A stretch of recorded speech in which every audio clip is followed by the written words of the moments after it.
Shalom, bien-aimés dans le Seigneur, grande est notre joie de nous retrouver au pied du grand roi pour notre méditation quotidienne. Nous sommes le vendredi 24 janvier 2025 et nous vous saluons au nom de notre Seigneur et Sauveur Jésus-Christ. Pour notre méditation de ce jour, nous allons lire un texte dans l'Évangile selon Matthieu. Matthieu chapitre 13, verset 44, dans deux versions, dans 8 secondes, il est écrit « Le royaume des cieux est encore semblable à un trésor caché dans un champ.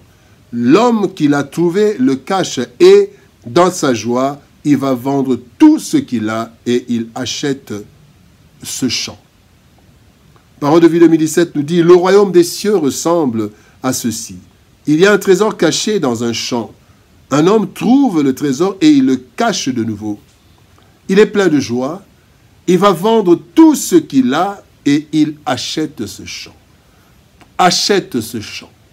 Tel est le thème de notre méditation de ce vendredi 24 janvier 2025. Bien-aimés dans le Seigneur, les choses les plus précieuses ne sont pas exposées au vu de tous.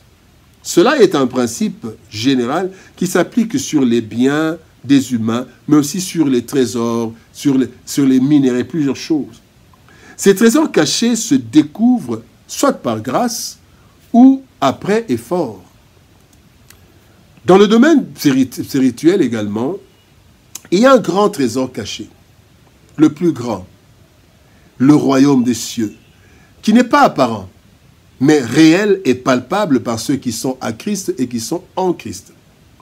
Ce royaume, c'est le règne total de Dieu qui agit depuis l'œuvre de Golgotha, mais qui s'accomplira totalement avec la nouvelle terre et les nouveaux cieux.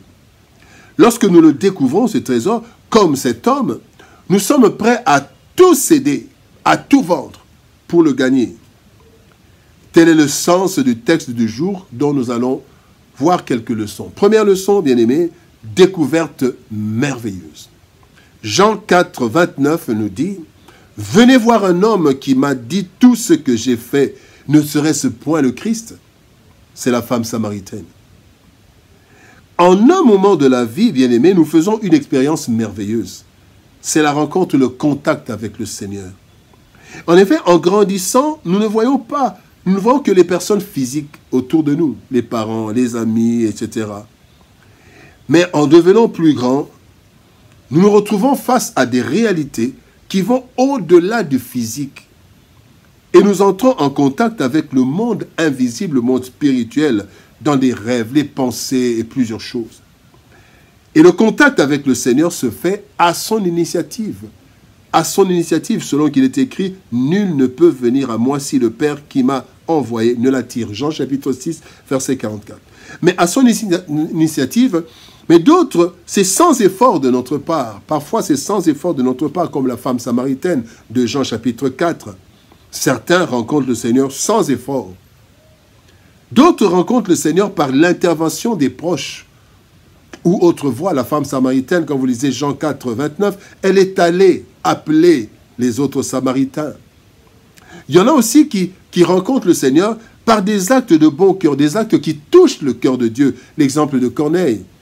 Actes des Apôtres, chapitre 10, verset 4, la Bible dit, « L'ange lui dit, tes prières et tes aumônes sont montées devant Dieu et il s'en est souvenu. » Donc, en faisant le bien, en faisant le monde, en donnant aux gens, cet homme a reçu la visite de l'ange qui lui dit que ses prières et ses aumônes sont montées jusqu'à Dieu. La deuxième leçon, bien-aimée, parlons de prêt à tout abandonner, tout vendre. Matthieu chapitre 4, verset 22 nous dit « Il les appela, et aussitôt ils laissèrent la barque et leur père et le suivirent. » La rencontre avec le Seigneur, bien-aimé, n'est pas un objectif ou une fin en soi. Non, ce n'est que le début ou c'est l'opportunité. Plusieurs ont rencontré le Seigneur, mais ont négligé cela. Quand nous lisons Luc chapitre 18, verset 23, la Bible dit « Lorsqu'il entendit ces paroles, le jeune homme riche devint tout triste, car il était très riche. » Il n'a pas suivi Christ, mais il l'a rencontré. Luc chapitre 9, versets 59 et 61, nous avons deux exemples. La Bible dit, verset 59, Jésus dit à quelqu'un d'autre, « Suis-moi. » Mais l'homme répond, « Seigneur, permets-moi d'aller d'abord enterrer mon Père.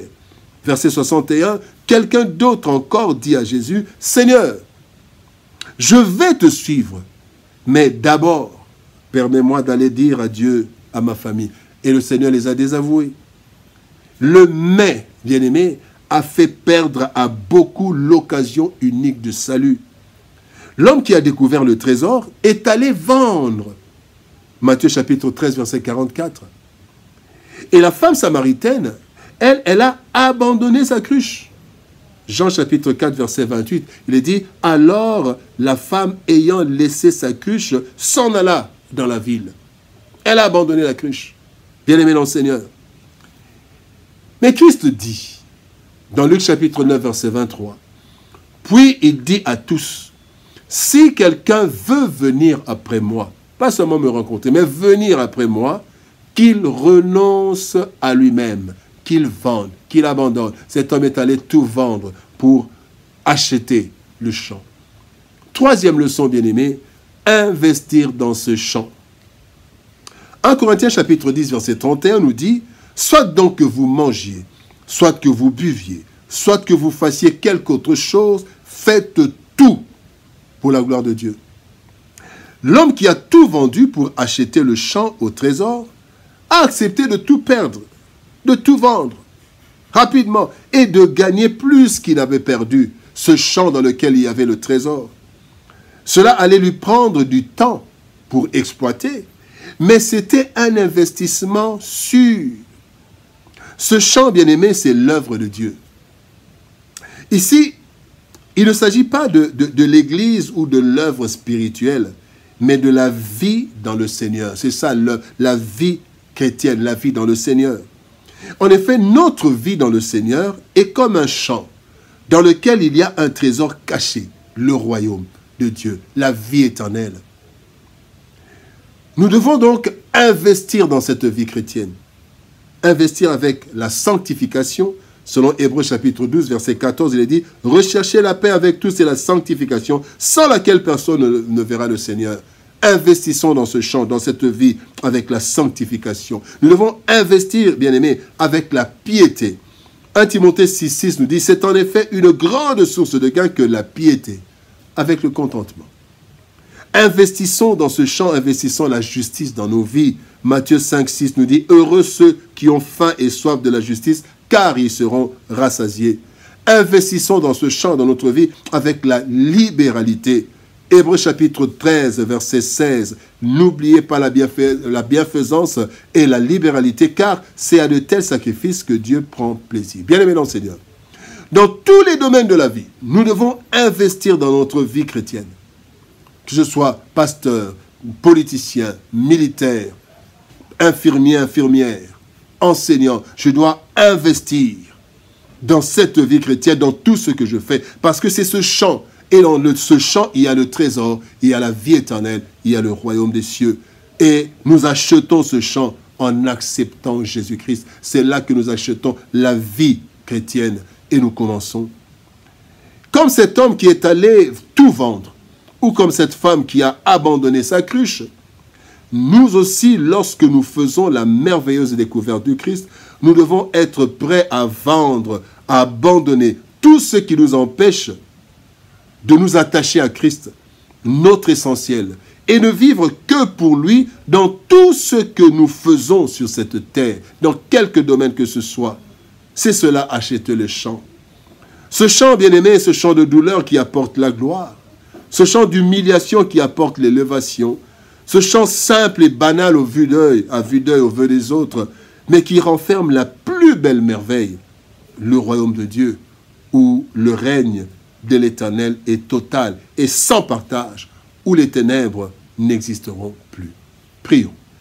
Père de gloire, nous te bénissons et te rendons grâce, toi qui es notre Dieu, notre roi. Merci pour avoir pris l'initiative de nous rencontrer. Et Seigneur de gloire, dans cette vie chrétienne que nous acquérons en acceptant Jésus, il y a un trésor merveilleux. Aide-nous à investir avec la sanctification, avec la justice. Aide-nous à investir, Seigneur de gloire, afin que nous puissions avoir plus que ce que nous avons perdu, avoir la vie éternelle. Bénis ta parole et bénis ton peuple. Au nom de Jésus-Christ, notre Seigneur et Sauveur, nous avons ainsi prié, Père. Amen.